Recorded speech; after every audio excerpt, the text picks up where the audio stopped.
ठीक है जी, I think let's start. I think we're 5 minutes past the hour. Um, First of all, thank you everyone for joining us today. I'd like to especially thank Mr. Sohail Awan, Chief Digital Officer of Allied Bank, and Imran Badami, the GM of Transformation at Bank Al Habib, who agreed to participate, and they'll also be presenting their thoughts and ideas on digital transformation. The way we've set up this webinar is that we'll start off with about a short 10-minute presentation by myself. My name is Salman Akhtar, I'm the co-CEO of Techlogics. And then I'll hand over to Sohail Zab, and he will talk for about 15 minutes about Allied Bank, their digital transformation strategy, what they've done. Then we'll follow that with Imran. He'll also talk about 15-20 minutes. And then we'll have about 10-15 minutes at the end for Q&A. The format for questions and answers will be that please use the Zoom chat feature. If you have any questions, just type them in the chat. You can send them directly to me, or you can just send it as a public message. And then we'll review the questions like that, and then we'll place them in front of our very two distinguished speakers, okay? So with that, let's get started. Okay. So just to, first of all, I'll just take a minute to introduce Techlogics. Hopefully most of you know who we are, but we're an IT services company. We've been in the business for about 20 years. Our financial services practice has two main areas. One is core services, where we implement core banking, risk and compliance products from Oracle.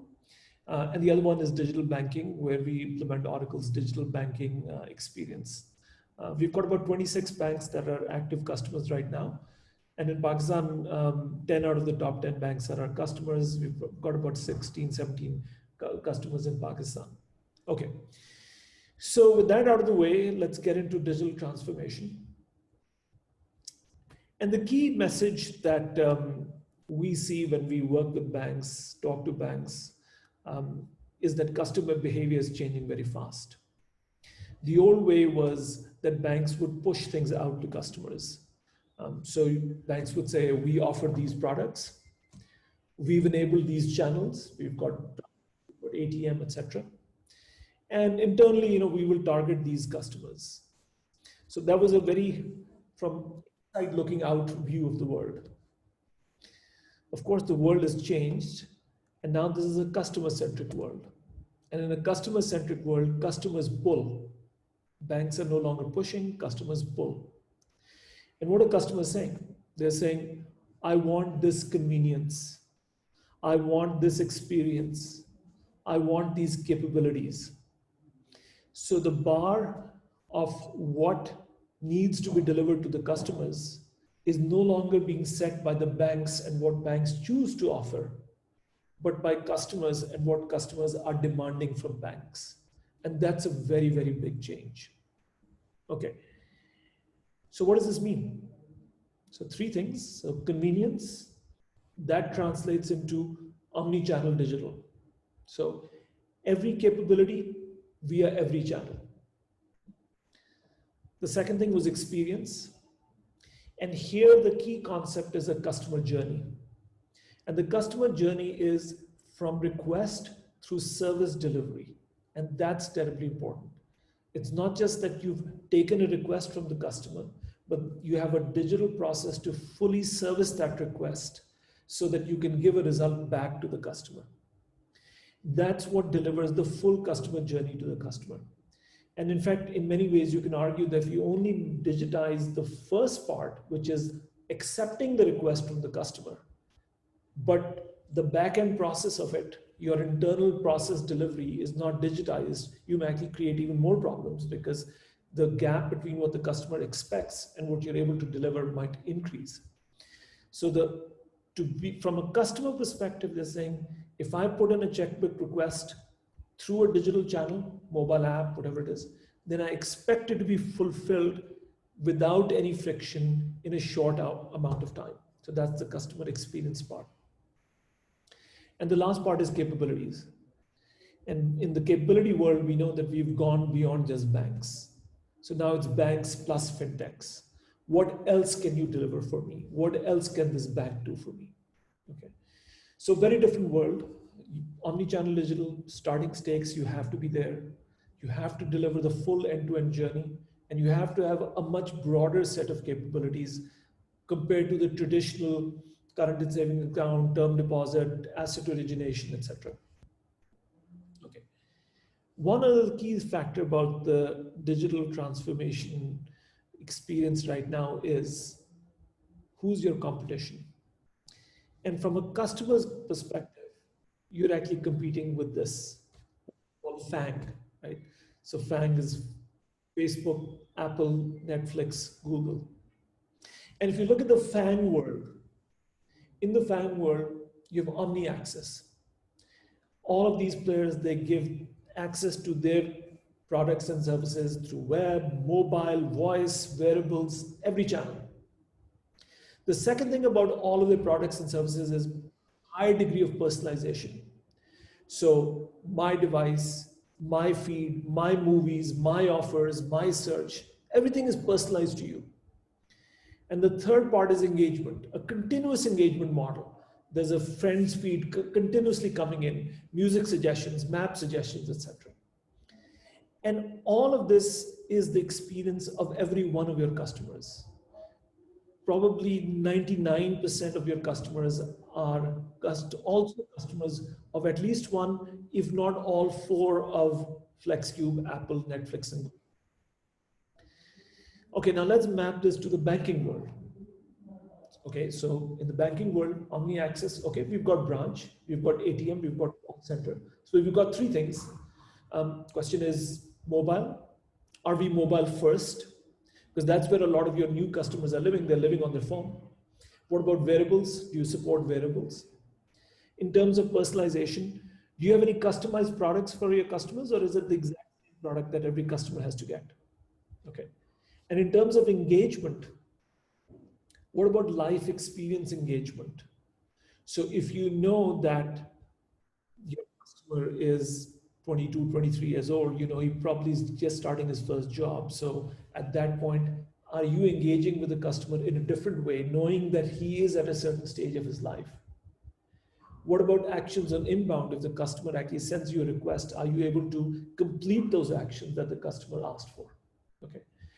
So in this new world, the last best experience that a customer has, whether it's on Facebook or Apple or Netflix or Google, becomes the minimum expectation for the experiences they want.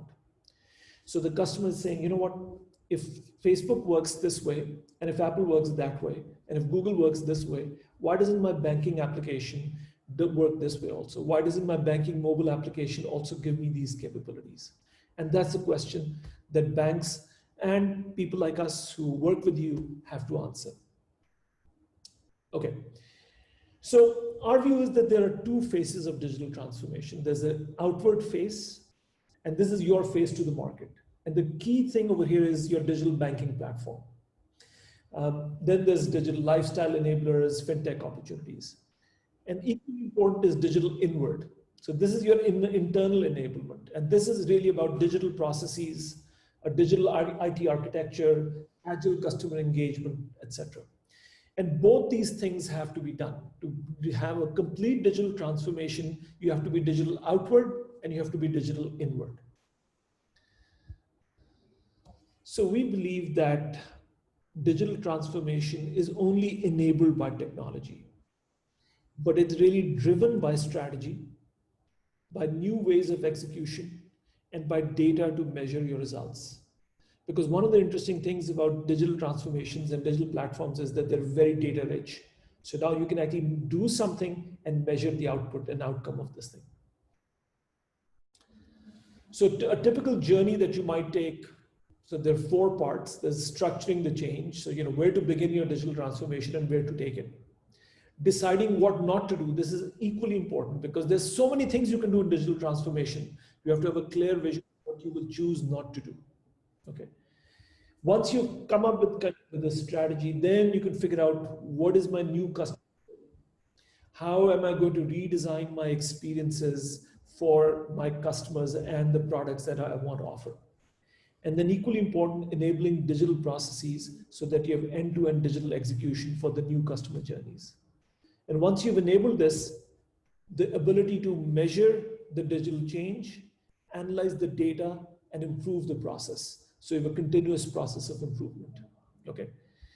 And so the first part is the strategy part. That's the middle two parts: customer journey, digital processes. That's the new ways of execution.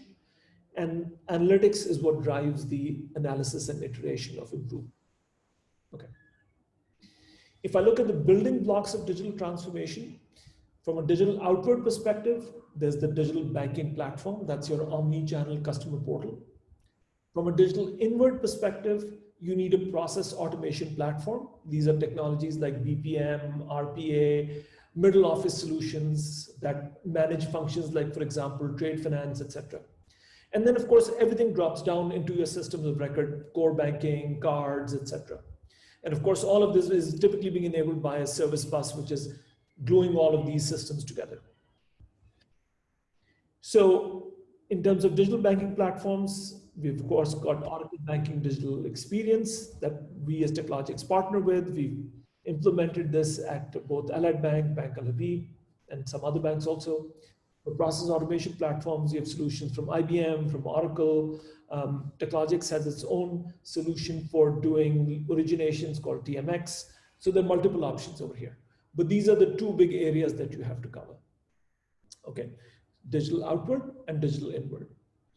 And I'll just end with one last slide. This just talks about our OBDX experience. So we started with Allied Bank about 3 years ago.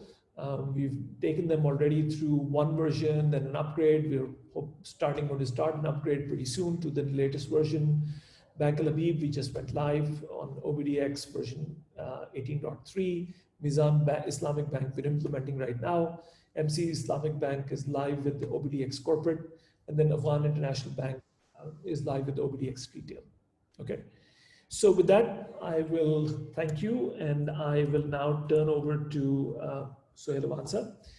And Sohail, if you would kindly please start and talk about your digital vision and strategy, and when you started that journey, because you were really the first bank in Pakistan that selected an omni-channel platform. So I think it would be a good point to start where you could talk about what were you thinking at that time 3 years ago when you decided to go on this digital banking transformation and digital strategy. Thank you very much, Mansa, for this intro. And a very pertinent question. KG, what made us to really think about selecting a true omni-channel solution? Actually, I start with, I think, going towards history. Actually, I joined banking as core banking in the core banking area, and I spent almost 8 years in implementing core banking Temenos T24. So that journey helped me, to understand what, and my team to understand what banking is all about, from covering all areas, starting from retail to commercial to corporate banking, and then treasury and all associated trade and etc. But that was the technology side of it. And then, after finishing this core banking journey back in 2014, we started thinking about that, how to leverage this particular platform we had to give a face for e-banking channels. So we had a local product with us, and obviously this was very clear that the shape of the future banking is not going to limit with this desktop-based applications, and mobile is the new touch point, which will shape into future. So that things were very clear back in 16 or 17 we're talking about. So the idea was to go, whether to go with a siloed approach, because we had an application which was there as internet banking, and then we obviously, like every other bank, we were thinking about to implement mobile banking. So this was the basic thing, but I think there are a few other things in mind, because the vision from the top or the board or the top management was very clear that we have to make digital as the first choice channel for or maybe a touch point for the customers. So we had 4 or 5 major objectives when we started making an RFP to select a platform.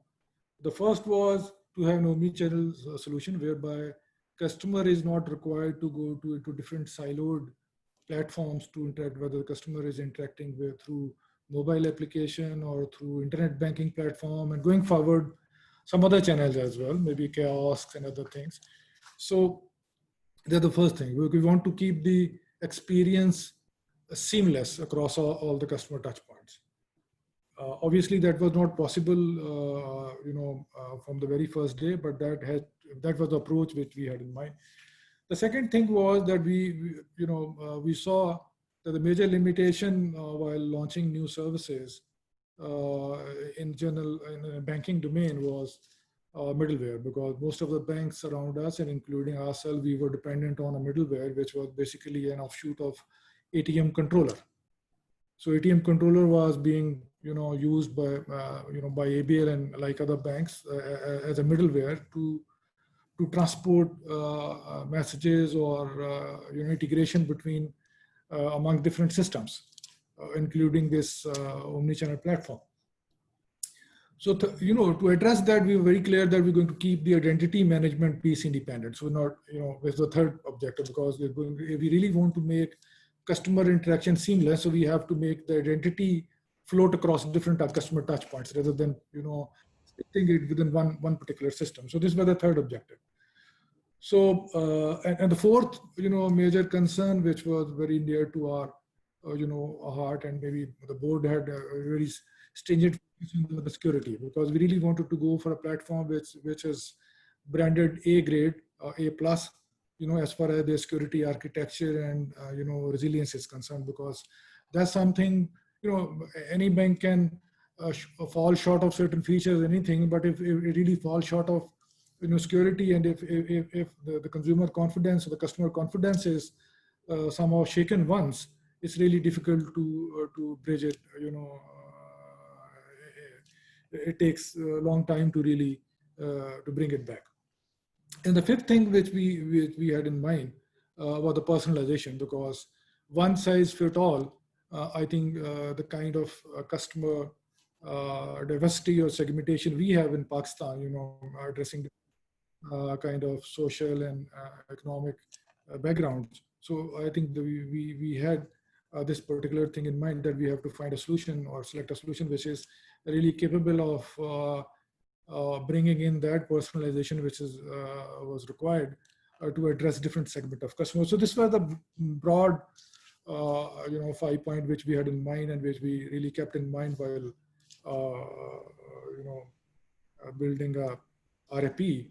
So we floated that RFP, and there were 9 companies which participated, and there were 2 at the end. There were 2 shortlisted, and we decided in favor of Oracle of the OBDX because of the local expertise and there were 2 pieces to it. The one was the transaction, or maybe the business banking, and the other one was the personal banking. So the ranking, very systematic kind of ranking, which was established.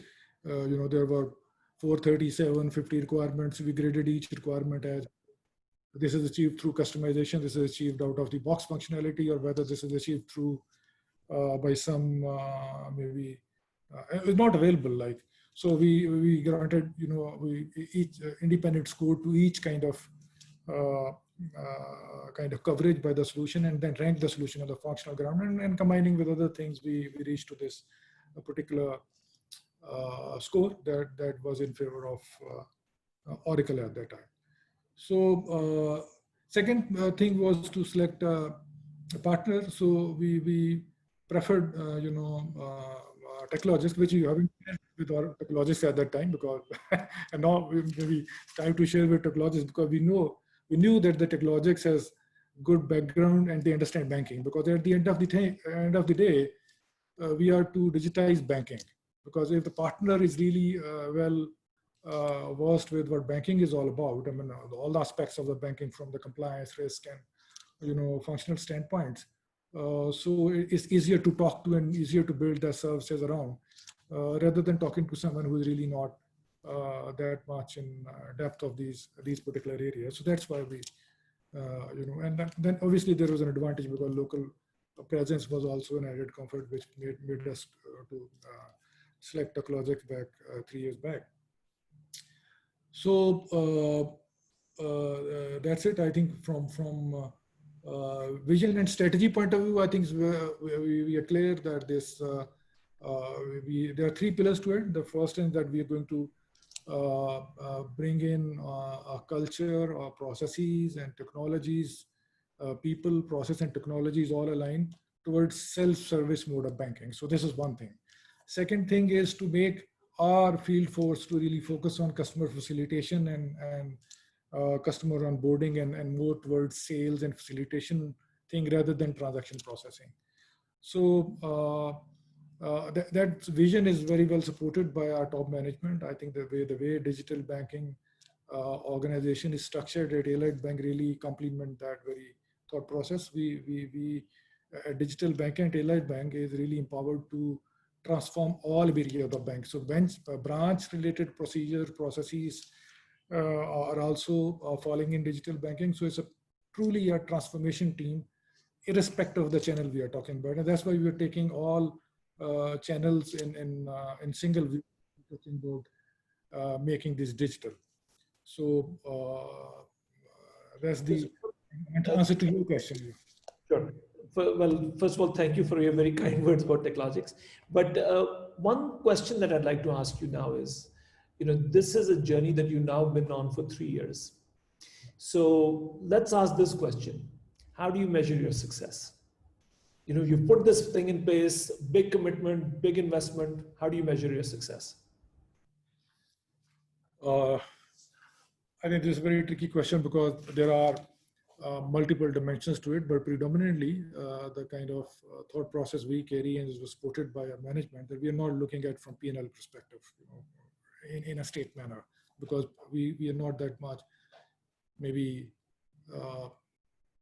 concerned that how much money we are making out of our digital platform directly, but we are rather more concerned about how many really our customers or the transactions or the self-service culture we've been able to promote. So we're measuring it very diligently. We know that what were the transaction base, what were the mix, just to share, because we started somewhere from 40, because the 39 or maybe 38% of the transactions were processed in a self-service manner, taking all channels into account, maybe including ATM and our digital platform or mobile or banking platform Allied Direct at that time, and a few other channels, including call center and all that.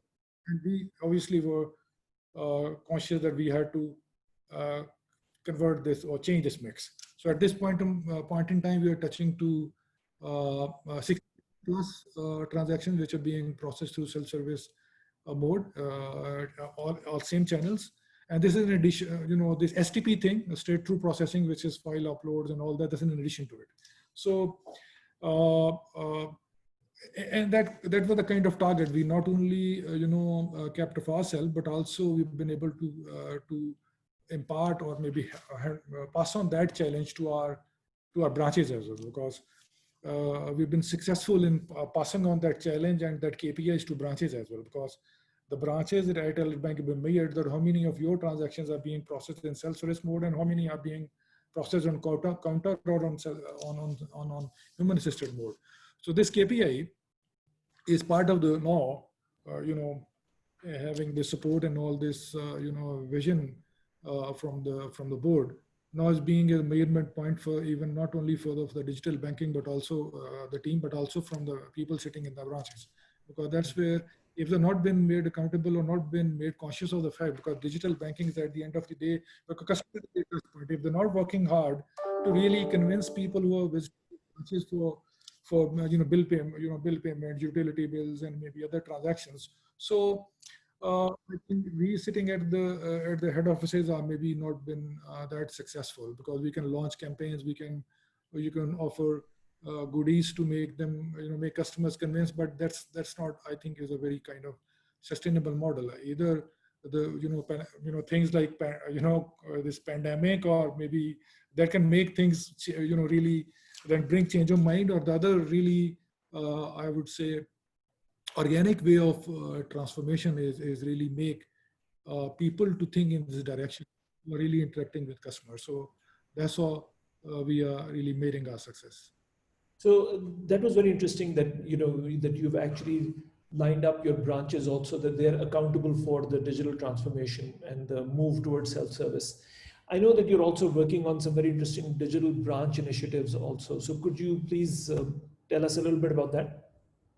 Yeah, actually, as I mentioned earlier, because this digital banking, setup at Elite Bank is not restricted to mobile banking or maybe cards or few other things, but we are also responsible for the transformation for the policies and procedures and changes in the procedures of which pertains to purely to the branch.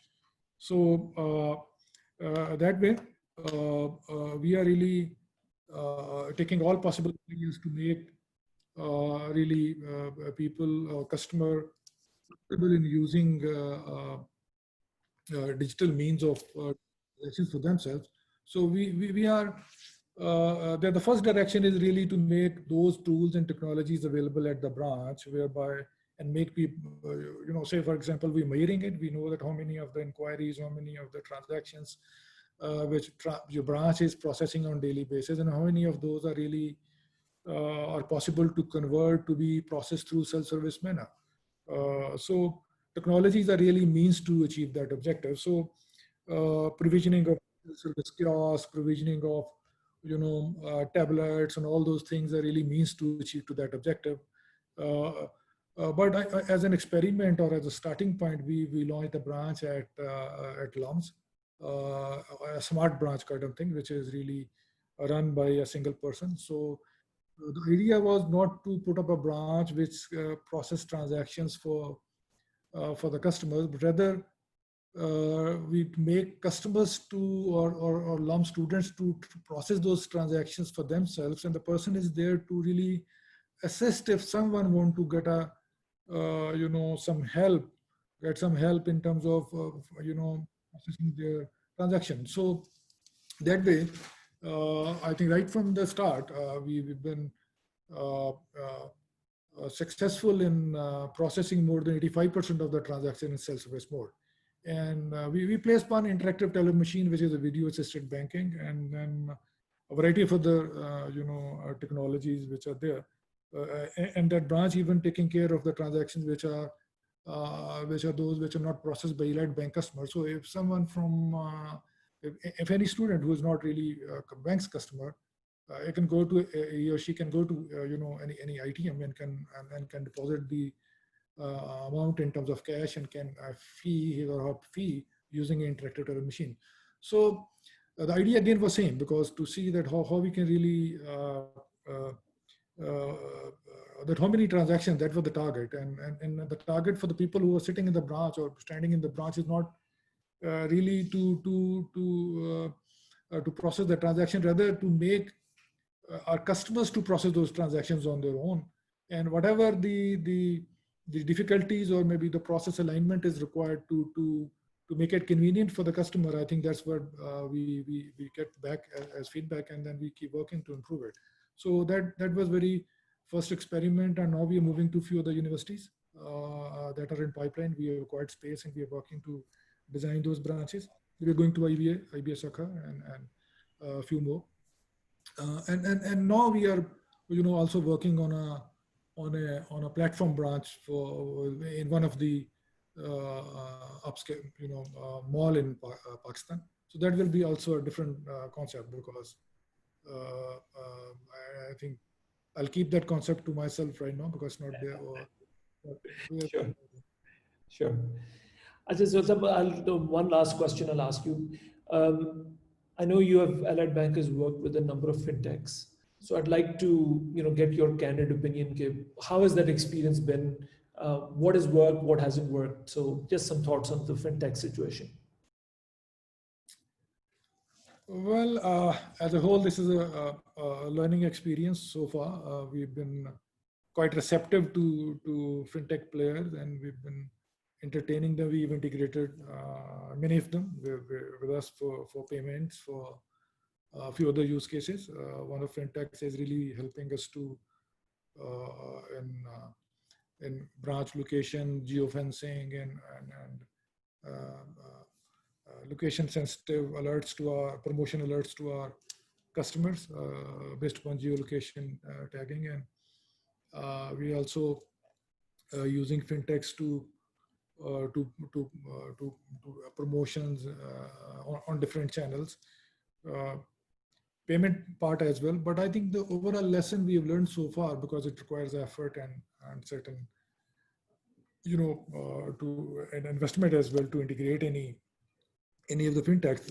But I think the key, the learning lesson actually, I would say, which we out of the 3-4 year experience, that we are very focused on ROI right now, because it's not, we are really now putting up some evaluation criteria that if we are to integrate anyone, we be really careful about ROI, because it's not something because there are so many other things which are there actually to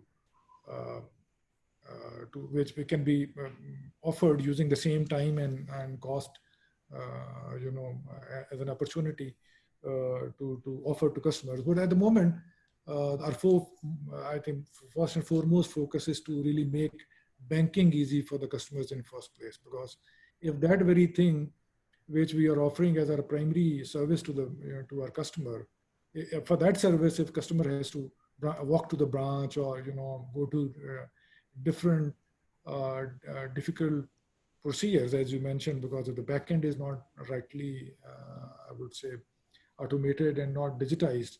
So there's no point in offering the front end of that very process. So I think the first and foremost priority for me as CDO is to really make banking easy first, and then obviously wherever there is a chance that we have good use case and the good ROI out of any fintech integration, we really, but not as a fad, not as a fashion actually, which was there maybe 3 years ago with us.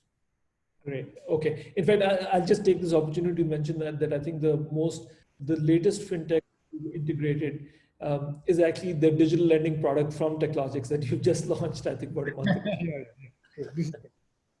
Correct. Okay. So Yafzal, thank you very much. I think let's turn over to Imran. So Imran, thank you for joining us. And I think it'd be good if you can please start off with kind of the digital vision and journey of Bank Al-Habib last 3-4 years that has played out. All right, thanks a lot, Salman, and thanks a lot for everybody for actually attending and making up to this webinar. So basically, if you look at it from Bank Al-Habib's perspective and the way Bank Al-Habib as positioned as a brand in the market, okay, our tagline is Rishta Bharose Ka, yeah, where we talk about basically trust in our relationships, yeah. And everything that basically when you talk about digital or conventional banking or whatever we practice or whatever we believe is basically linked to that tagline, where it's the third generation of bankers in a family who are actually running this bank. And I'm very proud to say that I'm part of this organization. Value systems, relationship, trust, and most importantly, giving this service to the customer consistently, okay, with certain KPIs. This is like, so the thing is basically the way the business and the way the whole bank is set up and the way it has actually come from generation after generations in the DNA of the institution as well as been embedded there. What we look at is, okay, that initially the thought typically banks had the conventional was to actually put a digital envelope to the conventional services, okay? And there is still some thought around that, okay, you're delivering services in certain conventional fashion, bring the same services to the digital line of service as well. Now, there is one concept of that as well. There is another concept is apply the engineering's first principle and think about service from a zero rising perspective. You have a blank canvas where you start from, and you think about what kind of services, what a digital customer or a digital native customer is going to look into.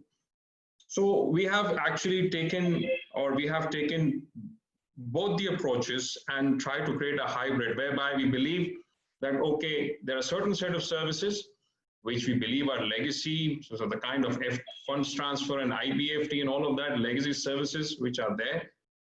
Customer wants to do transfers, either it was through clearing to start with, now it's coming through FTs and all.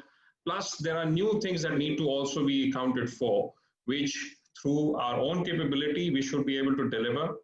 And through, let's say, partnering with fintechs or other vendors as well. That's what we are looking at. So if you look at it from an overall strategic perspective, what we believe is that it has to be, ubiquitous banking, and where the customer can see that sense and that relationship with Bank Al Habib from start till the end, and gets that confidence that, okay, that my Rishta Bharose Ka kind of tagline is instituted with it. So agar aap isko, I mean, if you look at it from this perspective, the selection of OBDX, if you look at it, was one of the key things where we want to keep the experience consistent. Okay. The other thing is that we want to manage customer and the customer profile as a whole. So our vision is to actually look at the 360-degree view of the customer, whereby not only the deposit or the account relationship, but also his wants and needs in terms of the asset side of the balance sheet. How do we take that into account? Okay, so this is also very important to consider. That is also embedded into our vision that, okay, we don't only look at it from a deposit maintaining perspective, which is like a traditional banking concept, that we do it, but also look at it how we expand on the asset side. The third thing is, okay, in terms of our thing, because we have been very strong in our trade business, corporate banking, and this has been like at the grassroots level of ours. What we believe in is that connectivity with those corporate customers, not only to the extent of just giving them conventional services, but also tying up in terms of putting the right ecosystem of APIs, message exchanges, real time as much as possible. So that is also something that we believe is really important. So if you sum it up, okay, these are the kind of, high level sort of achievements or targets that we look at it. And to enable all of this, again, OBDX is a platform that we have adopted. We are also not only focusing on the platform itself, but also the front end of the customer, where the user interface or user engagement comes into action. And we believe that a dedicated focus on user engagement is important, which basically not only covers your digital channels, but also your conventional channels. So you can bring that kind of sync up between those two kind of broad spectrum of services. The other thing that we believe is the enabler is the product. So digital native products are going to be different from the conventional products. Deposit, which is a CASA deposit, which is a savings deposit. The savings, for example, we talk about traditional savings rate, which are pegged to the KIBOR or the interstate bank rate, whatever. But again, the digital products have to be so attractive, or digital products have to have that kind of, you can say that aspect which differentiates it from the legacy products. So for example, a deposit which attracts an interest rate based on some other parameters besides this traditional way of doing it, that can be something. And when we talk about other stuff, like for example, how to ensure that, okay, all of this when we talk about is actually, propagated and the customers really understand, the markets understand, you need to have the right social platforms, the likes of the Instagram, the Facebooks, the Twitters, and all of that. So you need to be able to actually demonstrate and publish whatever you're thinking about in terms of digital innovation. It has to be known to the customer. So that is also a very important aspect. And again, coming back to the platform, what we believe is that having synchronicity at the back end. So for example, enabling platforms like cloud, mobile, all of this is like at the back end of it. So just summing up to Salman, to what you asked for is that we believe that 360-degree view of the customer, okay, with end-to-end customer relationship, okay, and enabling it across all the channels, whether it's your branch, whether it's your mobile, whether it's your internet-based browser, your desktop application, whether it's your kiosk, whether it's your ATM. Again, ATM is one area which is not that much emphasized here. We're still in this market working on legacy ATMs, but time has now come to look into that traditional, ATMs and think about to make them more sort of energetic for the customer to go and really see the experience there as well. So these are the areas that we are all focusing on, inshallah, in the next 2 to 3 years, and we believe OBDX is going to help us out, plus our middleware strategy, plus our API strategy that we are focusing on. These are really going to help us out in actually bringing that into action. Okay, thank you, Imran. That was very enlightening. Now, one question that I think a lot of banks face is that any kind of digital transformation is a function of many stakeholders. There's IT, of course, but there's business, there might be a separate digital office, etc. So within Bank Al-Habib, how is the interaction of these multiple stakeholders in delivering your digital transformation? Okay, so I mean, we've taken the approach of digital evolution rather than a digital revolution, yeah? So the concept of having a CDO versus CTOs versus the CIOs and creating organizations that then work under them, we do not practice that, okay? So we believe in that, okay, there is knowledge in the organization. There is a lot of knowledge lying in various departments. Like IT we've since the last 28 years, we have had our own IT, and we're proud to actually grow things ourselves. I mean, our core banking that we are running is our own core banking. So out of the top 10 banks, if you look at it, we are the only bank who's actually having its own core banking. Now, the way we have actually innovated in ourselves, some people might think, okay, why are we not embracing an off-the-shelf solution? Or what we believe in is that, okay, there is a lot of knowledge inside our organization, in the IT organization, in the business organization. So ADC, for example, typically we see as a separate arm, and which definitely is on all the banks as well. So what we believe in is that these legacy departments can actually, in the initial phase, can actually sum up things together while following the SOPs and processes and just keeping the vision of actually doing the initial enablement when it comes to digital. As the evolution happens, okay, more and more use cases, we believe, which are there in the legacy banking are going to move to the digital banking as well. And we are also planning in that direction. While this happens, we believe a natural role of a digital leader will come in, because it's not about only delivering the service, it's about delivering consistent service, creating digital native products, as I mentioned earlier. That is going to come in. Now, legacy business stakeholders are going to keep on working, and they are a good source of guide when it comes to traditional functions like compliance, risk, regulatory, and all of these things. So leveraging on that information, which is also embedded into the traditional IT, that has really helped us a lot. And we believe that a digital leader emerging concept, which can be a CDO, as McKinsey had called back in early 2000s, it has to be a CDO or a chief technical officer for digital, or a digital lead, whatever we call it, that is something that naturally comes out of it. So we believe in the philosophy, yes, keep it under one umbrella, under IT, and then slowly and gradually take everything which is digital, try to identify and segregate, and then let it naturally and evolve over a period of time. Now, one thing which is very important that probably I've seen non-banks focusing on, and they're looking at is to actually look ADC along with digital as well. So alternative delivery channels is nothing. What are they doing? It's ATMs, your traditional, you talk about your internet banking and stuff, and your cards and all of that stuff. But you can't keep this thing in isolation from digital. Otherwise, you will have IT, digital, ADC, and all of these different umbrellas. So in the long haul, okay, what I believe is that ADC and digital has to be in one umbrella, okay? With traditional IT and the roots with the IT, they have to be there and enforced in such a fashion that continuous information exchange about service delivery, about managing the relationship with the customer, about products and all of that needs to be in place. So yes, the thought we have and thought we are also looking at is to actually see how we can bring synergies across. But again, it's an evolutionary process.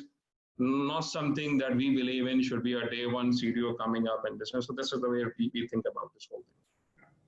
Okay, great.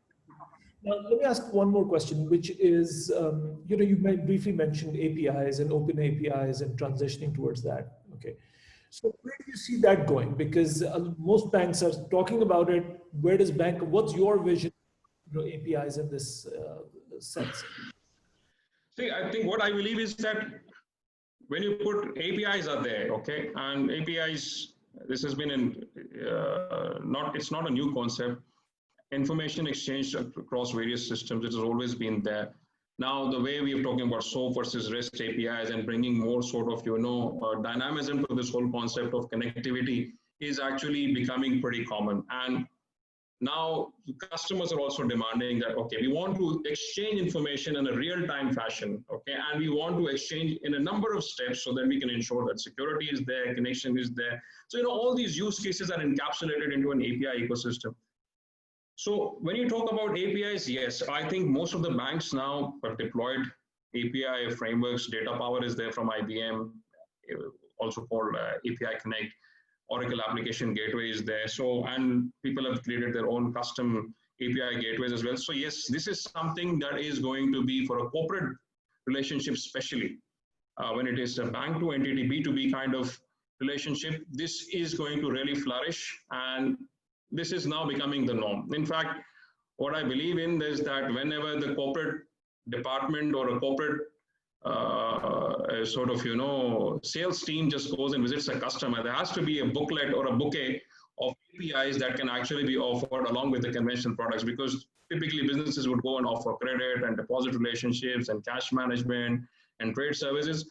But there's no focus on that kind of this backend service that can be given, and it's not a big challenge. You just need to put a framework. You just need to put security around it. You need to have the right infrastructure behind it, and you can start information sharing. So this is definitely going to be a key demand from all the corporate customers. And right now, we believe that, okay, it's fine. You have it, you don't have it. The customers are okay. But I believe in a year or 2 years' time, people are going to ask for it. And KPIs will also get enhanced in the sense, information exchange, not only to the extent of sharing information, but also in ensuring that the information is such which is ingested by the ERP systems of the customers, so that, basic steps of reconciliation and all those manual interventions are actually taken away. And this is where the real value from a corporate banking or a cash management perspective is going to come into play. And this is what we are also working towards. When it comes to open API, you add a framework of regulation to it and start information sharing based on a certain regulatory framework, it becomes an open API thing. I think the PSD2 coming in with other regulations now, in fact, coming in the Middle East as well, where information sharing in Saudi and Dubai, where fintechs and telcos are also sharing banking information slowly and gradually. I think it will come, but again, putting that thing into context, there are certain other things that need to also happen before that. I mean, the consent or really the thought process of banks to start sharing information at the level where it really starts making sense and certain use cases can actually be addressed. So business driving or thinking from a business perspective and then bringing the technology, I think this is going to play a big role. Platforms, yes, platforms are being placed by all the banks. Mostly all the banks, I believe, top banks are already doing it. So platforms definitely are going to help in actually bringing the services faster, but getting the right use cases where banks can collaborate, fintechs can come in and also co-collaborate, and the appetite of banks to start taking risk. There's a lot of failure in digital. I mean, we have to make sure that, okay, that if a failure comes in, it's not the failure, it's basically if a fintech doesn't work, you need to embrace basically what are the lessons coming out of that failure, and then you need to see how to apply those lessons to while engaging other fintechs as well. Not every fintech, for example, which is integrated, or not every API or integration digital that is going to happen is going to result in money terms for the banks. But again, it is really going to help you in getting the right experience, identifying the right talent pool, because I believe fintechs have got, for example, really good talent pools, which probably needs guidance and stuff. So I was just diverging a bit to the fintech concept, but again, the whole thing is that APIs are definitely going to flourish more. They're going to penetrate more and more, and they're going. And this is also very important for making banks lean. But again, if you look at it from the perspective of regulation, that is also becoming critical. It will take its time, I think, in Pakistan, but once it comes in, it's really going to help a lot of small players and fintechs to come and bring really, really meaningful use cases. Thank you, Imran. That was useful and enlightening. So we're coming towards the end of the webinar. We still have a few more minutes. I have a couple of questions that people have already put. If anybody has any questions, as I mentioned, they can put them on the chat. But let me lead with a couple of questions that were already placed. And the first question is for you, Sohail sir. And the question is that you've been using digital for about 3 years, and Allied Bank has also been working on some initiatives around big data. So where do you see, and obviously a digital platform is generating a lot of data. So where do you see the customer data being generated through digital playing a role in your big data kinds of initiatives? I think data, because we are in process of implementing a Hadoop file system, big data on Oracle appliance. This is we are in integration phase. We have sourced all systems which are meant to feed that system, including digital platform. And we have started with few use cases, which are around customer transaction and the cash management at branches and ATMs, and their effective utilization.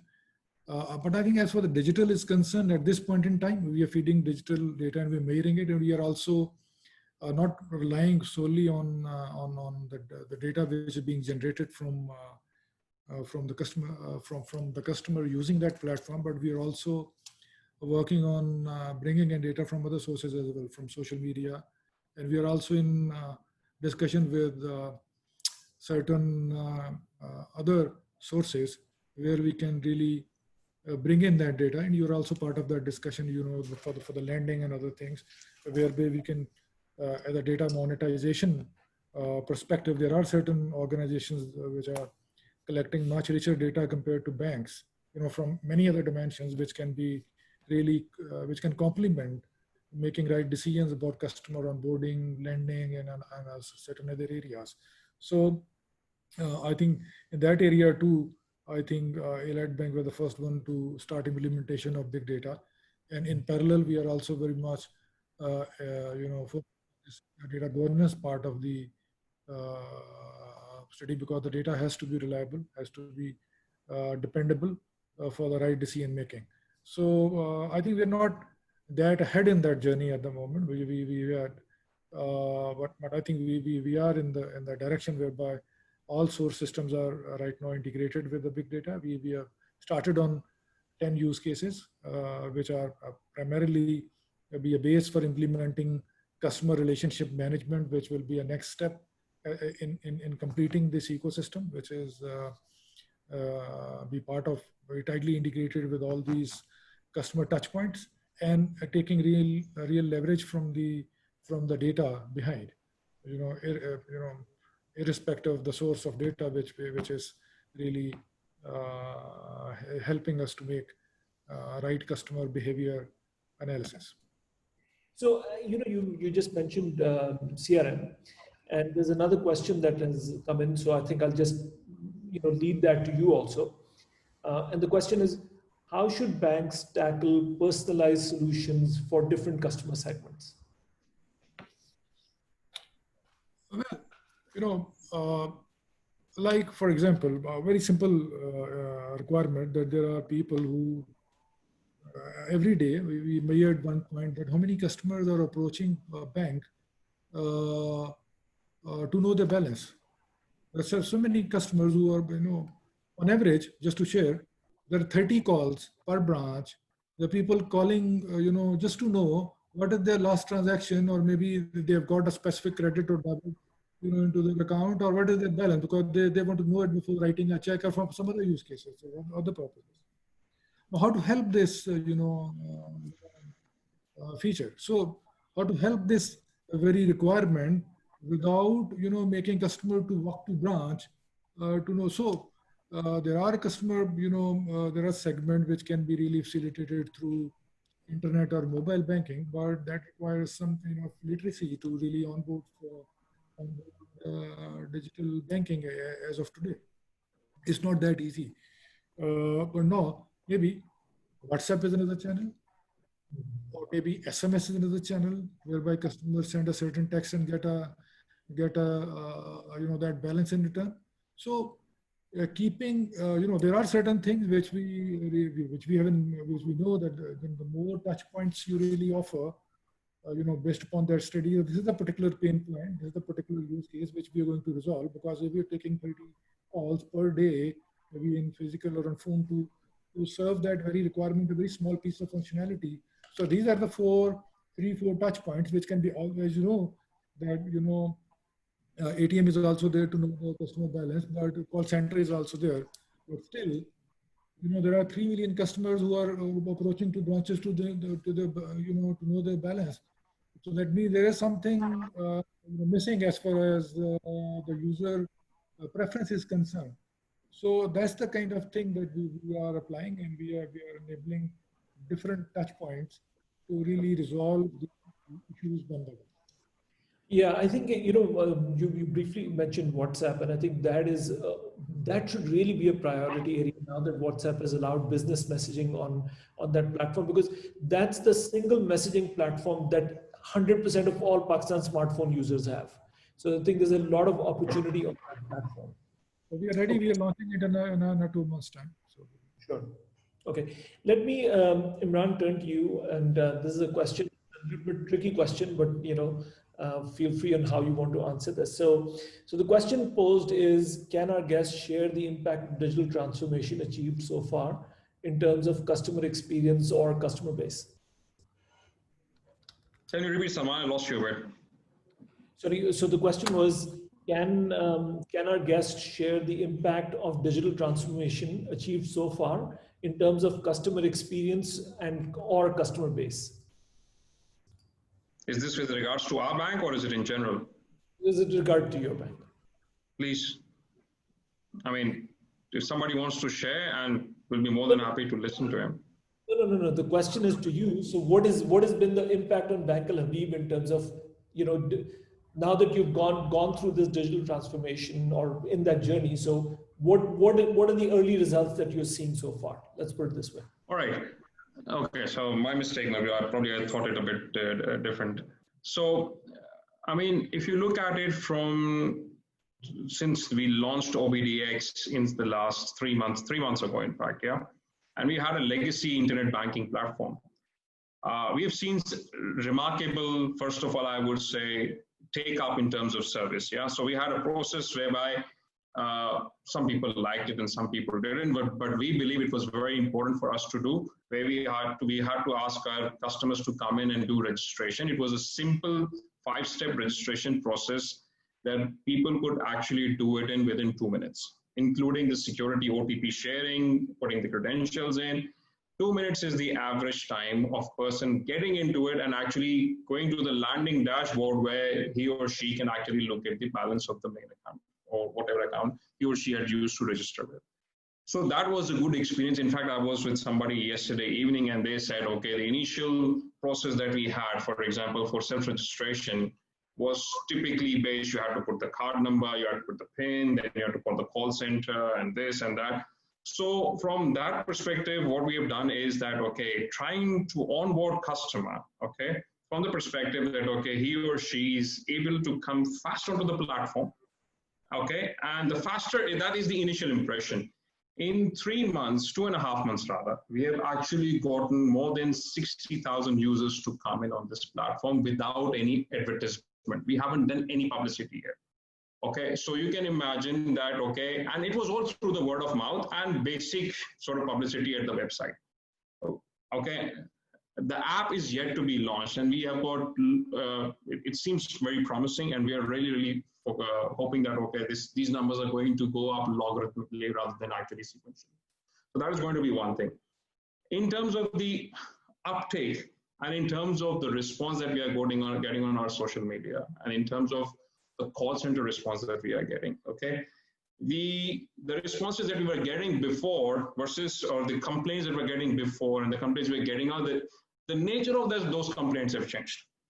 Where the customer was primarily asking about कि यार login but नहीं हो पा रहा, ये नहीं हो पा रहा. It's now more about okay, this is the service, how I should be using this service. What we have also done is that we have also enabled our education platform, or we have put all the videos on our YouTube channel, and we have also put a connection to our website as well, where the customer can go and really experience that what are the typical things or services or use cases that a customer can execute. So from that perspective, what we have believed is that, okay, enabling the service and then getting education that complements that service, this is very, very important. If you can't do that, then it's going to be a real challenge. More importantly, you have to be really sure that your service levels are maintained. And again, where you initially talked about, Salman, that if you're asking a customer to come and open an account or do a service or do anything, there has to be straight-through processing behind it. You can't just expect a customer to go to a mobile app, raise a customer request, and he's then responded after two days, and a card comes to that customer after a week. This customer is not going to accept. There's no point in giving a digital like that. You can say that, okay, I'm talking about an ideal situation, yes, but this is something what we aspire, and this is what we want to, something that we want to target to, so that we can look at our back office processes. When it comes to back office, it's really important that we cut the slack out. I mean, we as banks have a traditional habit. What we do is we throw people at a problem. There's a problem, let's get people. Okay, alhamdulillah, we've got good quality labor in this country. The labor rates are economical. What we try to do is let's get people. We have to get out that mindset. It's not people. You have to look at how technology comes in and think of from technology first approach rather than people's first approach. That's how we can make sure that, okay, the real service and the real value comes to the people. But so coming back to the main point is that, yes, experience so far in terms of people getting onto our platform has been good. People are appreciating. A lot of customers who were disgruntled customers to start with, they are coming back, they're returning back. And yes, I mean, there's still a lot more to go. I won't say that we are anywhere near to what we want to be, but yeah, the journey has started and we are very much optimistic, inshallah. Okay, thank you very much, Imran. And I think with that, we've come to the conclusion. We had an hour, we've run a little over. But first of all, thank you very much, Sohail Saab and Imran, for your participation. I think it was a very interesting conversation. And maybe, we'll invite you in some subsequent conversation where we'll go a little deeper into, because digital transformation is such a big subject that, Sure. we could probably do 25 webinars, one after the other on digital transformation. But again, thank you very much from a TechLogic's perspective. Thank you to all the participants who joined in. And with that, I'll say Khuda Hafiz and goodbye. Thank you so much. Thank you very much, Salman. Thank you, everybody. Thank you, Sohail Saab.